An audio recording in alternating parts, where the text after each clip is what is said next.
Hello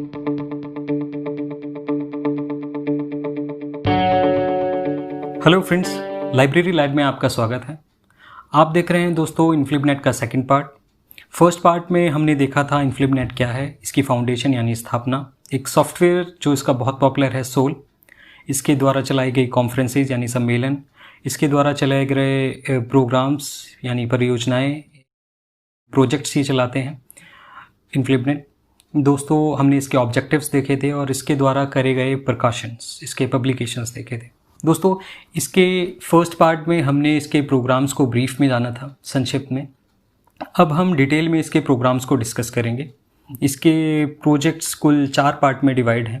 तो इसके 24 major projects हैं। जो पहला पार्ट है उसका नाम है ई कंसोर्टियम, दूसरे पार्ट का नाम है ओपन एक्सेस, तीसरे पार्ट का नाम है प्रोजेक्ट एंड कंसल्टेंसी, चौथे पार्ट का नाम है लाइब्रेरी ऑटोमेशन।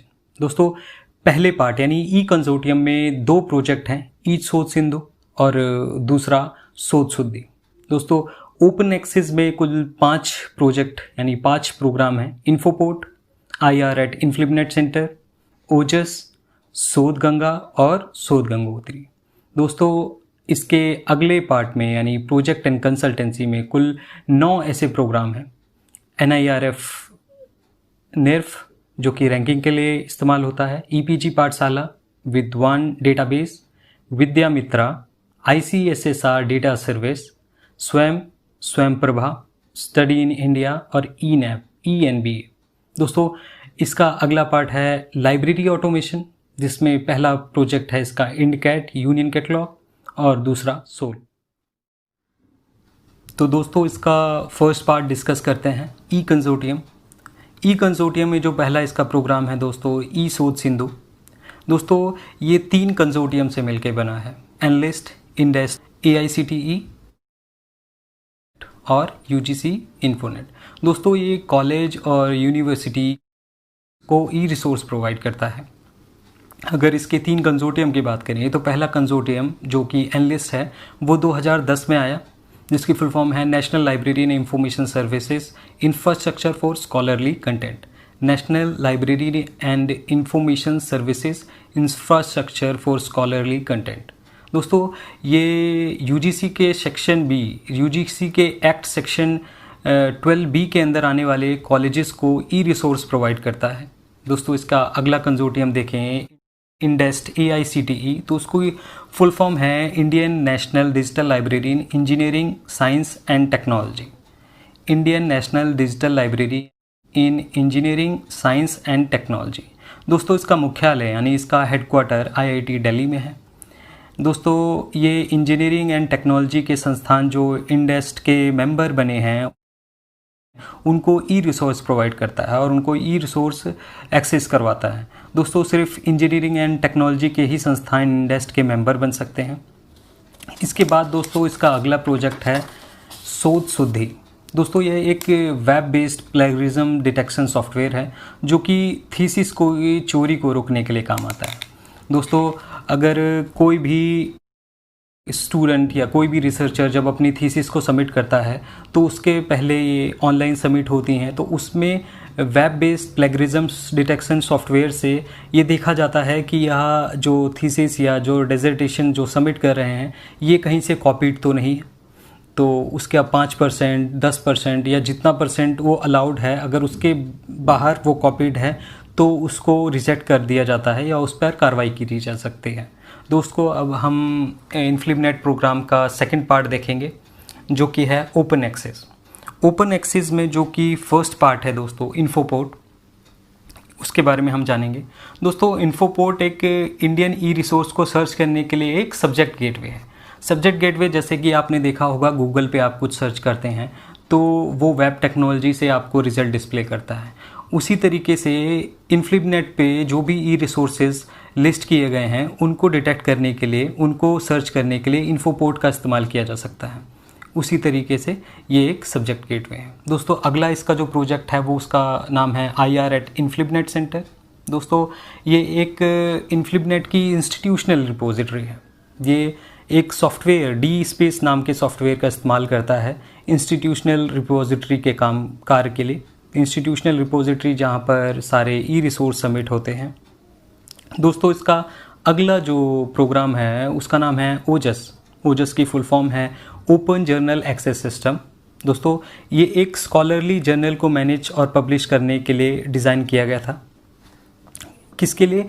स्कॉलरली जर्नल को मैनेज और पब्लिश करने के लिए, जैसे कि डिसर्टेशंस हो गई या कोई भी थीसिस हो गई, उनको मैनेज और पब्लिश करने के लिए इसको डिज़ाइन किया गया था। दोस्तों अगले प्रोजेक्ट की बात करें उसका नाम है शोध गंगा। यह एक ऐसा प्लेटफॉर्म है दोस्तों जहां पर डिसर्टेशन और थीसिस आदि को रिसर्चर्स, पीएचडी रिसर्चर्स ऑनलाइन जमा करवा सकते हैं, ऑनलाइन सबमिट करवा सकते हैं। ये एक ओपन एक्सेस डिजिटल रिपोजिटरी है। ठीक है, मींस जो रिसर्चर्स या पीएचडी स्कॉलर्स जो अपनी थीसिस या डिसर्टेशन को सबमिट करते हैं वो एक ओपन एक्सेस डिजिटल रिपोजिटरी में करते हैं। अगला प्रोजेक्ट हम डिस्कस करें उसका नाम है दोस्तों शोध गंगोत्री। दोस्तों ये एक ऐसा प्लेटफॉर्म है जहां पर रिसर्चर यूनिवर्सिटी द्वारा अप्रूव सिनॉप्सिस को ऑनलाइन अपलोड करते हैं या ऑनलाइन सबमिट करते हैं। तो दोस्तों ये था इसका सेकंड पार्ट। अब हम डिस्कस करेंगे इसका थर्ड पार्ट यानी प्रोजेक्ट एंड कंसल्टेंसी। दोस्तों प्रोजेक्ट एंड कंसल्टेंसी का जो पहला प्रोग्राम है उसका नाम है NIRF, NIRF, national institutional ranking framework. दोस्तों ये 2015 में स्टार्ट हुआ था और यह देश भर की यूनिवर्सिटी इंस्टीट्यूशन को रैंकिंग देने का जो पैमाना होता है उसकी रूपरेखा तैयार करता है। दोस्तों अगले प्रोग्राम की बात करें तो उसका नाम है EPG पाठशाला। ये एक बहुत ही ज़्यादा पॉपुलर का प्रोग्राम है। दोस्तों ये PG स्टूडेंट्स के लिए ई रिसोर्स प्रोवाइड करता है। दोस्तों EPG पाठशाला में 77 से ज़्यादा सब्जेक्ट्स हैं, यानी 77 से ज़्यादा सब्जेक्ट से कैरी करता है और इसके पास 700 से ज़्यादा कोर्सेज हैं। दोस्तों अगले प्रोजेक्ट के बारे में बताएं तो आपको उसका नाम है विद्वान एक्सपर्ट डेटाबेस। दोस्तों ये साइंटिस्ट, रिसर्चर्स या कोई भी प्रोमिनेंट फैकल्टी मेंबर होता है उनकी प्रोफाइल का डेटाबेस है कि किस इंस्टीट्यूट में कौन से एक्सपर्ट या साइंटिस्ट, रिसर्चर्स हैं, उनका कॉन्टैक्ट नंबर, ईमेल आईडी या किस रैंक पे वो हैं, ये प्रोफाइल डेटाबेस कवर करता है। इसके पास इस चीज़ की जानकारियाँ होती है विद्वान एक्सपर्ट डेटाबेस के पास। दोस्तों अगला जो इसका प्रोग्राम है उसका नाम है विद्यामित्रा। दोस्तों ये एक ऑनलाइन लर्निंग प्लेटफॉर्म है जहां स्टूडेंट्स अपना डिज़ायर्ड मटेरियल ऑडियो, वीडियो और टेक्स्ट के रूप में प्राप्त कर सकते हैं। दोस्तों इसे MHRD फंड करता है। अगला जो इसका प्रोग्राम है उसका नाम है दोस्तों ICSSR डेटा सर्विस।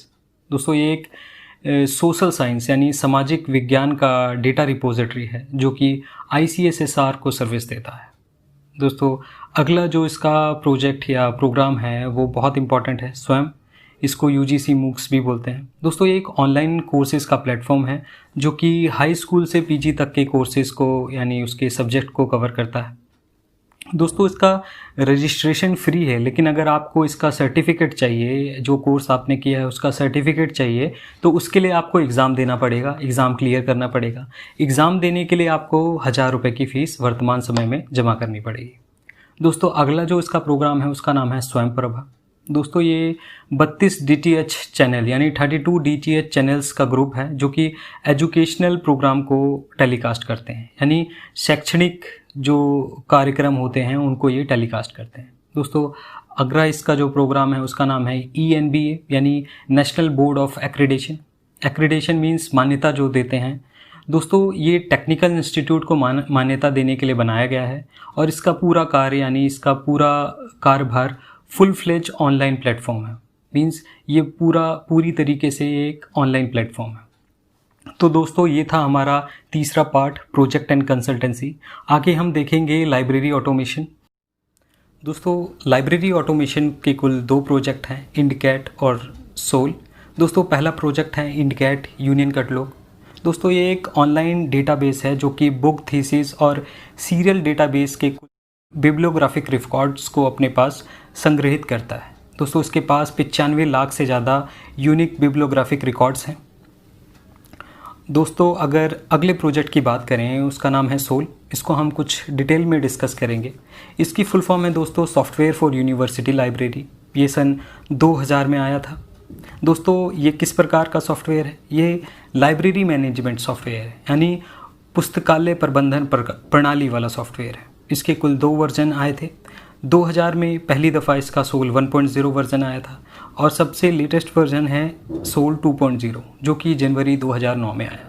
दोस्तों ये किस प्रकार के डेटाबेस का इस्तेमाल करता है उसका नाम है MS SQL और MySQL। दोस्तों इसके 6 मॉड्यूल्स हैं। एक्विजिशन यानी अधिग्रहण, एडमिनिस्ट्रेशन यानी प्रशासनिक, कैटलॉग यानी सूचीकरण, सर्कुलेशन यानी आदान प्रदान, ओपेक और सीरियल कंट्रोल यानी धारावाहिक नियंत्रण। तो दोस्तों ये थे इसके 6 मॉड्यूल्स। इसी के साथ हमारे 4 खंड कंप्लीट होते हैं। दोस्तों अब हम मिसलीनियस प्रोजेक्ट्स को देखेंगे। हमारे पास कुल आज 8 मिसलीनियस प्रोजेक्ट्स हैं। दोस्तों पहला है इन्फीस्टैट्स, दूसरा है इनफीड, तीसरा है IRINS, चौथा है NTA, पांचवा है उन्नत भारत अभियान, छठा है एक भारत श्रेष्ठ भारत, सातवां है फसास फसखान, आठवां है अटल इनोवेशन रैंकिंग। दोस्तों तो हम पहले प्रोजेक्ट की बात करते हैं इन्फीस्टैट्स। दोस्तों यह पब्लिशर की वेबसाइट से रिसोर्स के यूसेज का स्टैटिस्टिक्स मेंबर इंस्टीट्यूट को बताता है। इससे यह पता चलता है कि कौन सा जर्नल या रिसोर्स कम यूज़ हो रहा है। Means to know your usage, means जब भी कोई लाइब्रेरी किसी भी रिसोर्स को सब्सक्राइब करती है तो उसको यह पता लगता है कि कितने स्टूडेंट्स उसको विज़िट कर रहे हैं। अगर कोई रिसोर्स कम विज़िट हो रहा है तो लाइब्रेरी अपने बजट के हिसाब से उसको तय करती है कि अगली बार उसको इंक्लूड करना है कि नहीं करना है। दोस्तों अगला जो प्रोजेक्ट है उसका नाम है इनफीड। दोस्तों यह एक ओपन सोर्स सॉफ्टवेयर है जो कि कॉलेज यूनिवर्सिटी के यूज़र्स को एफिलिएट यानी अधिकृत करता है ताकि वो ई रिसोर्स को एक्सेस कर पाएँ। दोस्तों ये एक एक्सेस मैनेजमेंट फेडरेशन है। अगर इसकी फुल फॉर्म की बात करें इनफीड की तो इसकी फुल फॉर्म है इन्फ्लिपनेट एक्सेस मैनेजमेंट फेडरेशन। दोस्तों अगले प्रोग्राम की बात करें IRNS, तो यह एक फ्री सॉफ्टवेयर है जो कि रिसर्च और डेवलपमेंट ऑर्गेनाइजेशन के लिए बनाया गया है। दोस्तों अगला जो हमारा प्रोजेक्ट है उसका नाम है NTA यानी नेशनल टेस्टिंग एजेंसी। इसके बारे में आप भली बात ही जानते होंगे। दोस्तों ये ऑनलाइन टेस्ट कंडक्ट कराने की एजेंसी है जो कि नेट, नीट, JEE आदि के एग्ज़ाम कंडक्ट करवाती है। दोस्तों ये भारत में ही नहीं दुनिया भर में एग्ज़ाम कंडक्ट करवाने की रैंकिंग एजेंसीज़ में लगभग नंबर 1 पे है। दोस्तों अगला हमारा जो प्रोग्राम है उसका नाम है उन्नत भारत अभियान। दोस्तों ये एक ऑनलाइन इंटरफेस है जो कि भारतीय इंस्टीट्यूट को उन्नत भारत अभियान में पार्टिसिपेट करने के लिए अप्लाई करने के लिए एक प्लेटफॉर्म देता है। दोस्तों अगला हमारा जो प्रोजेक्ट है उसका नाम है एक भारत श्रेष्ठ भारत। दोस्तों एक प्लेटफॉर्म है जो कि अलग अलग कल्चर को शैक्षणिक कार्यक्रम की जानकारी देता है। अलग अलग कल्चर्स के शैक्षणिक कार्यक्रम की जानकारी देता है। दोस्तों अगला जो हमारा प्रोजेक्ट है उसका नाम है फसास फसखान। दोस्तों ये एक ऑर्गेनाइजेशन का नेटवर्क है जो कि आदान प्रदान को इस्टेब्लिश करने के लिए, जानकारी के आदान प्रदान को इस्टेब्लिश करने के लिए फसई द्वारा इस्टेब्लिश किया गया है। दोस्तों हमारा जो अगला प्रोग्राम है उसका नाम है अटल इनोवेशन रैंकिंग। दोस्तों ये MHRD का इनिशिएटिव है जो कि मेजर हायर एजुकेशनल इंस्टीट्यूट को रैंक देने के लिए बनाए गए हैं। तो दोस्तों ये था हमारा इन्फ्लिपनेट के 24 प्रोजेक्ट्स। उससे ज़्यादा ही प्रोजेक्ट्स के हमने यहाँ पर डिस्कस किया है। दोस्तों एग्ज़ाम में इससे बाहर कुछ भी नहीं आने वाला। मैंने जो भी इम्पोर्टेंट था वो सारा इसमें डिस्कस किया है डिटेल्स में। आप इस वीडियो को रिपीटेडली आप YouTube पर देख सकते हैं ताकि आपको यह मेमोराइज हो जाए। दोस्तों अगर आपको यह वीडियो अच्छा लगा हो तो लाइक करें और सब्सक्राइब करें। Thanks for watching library live.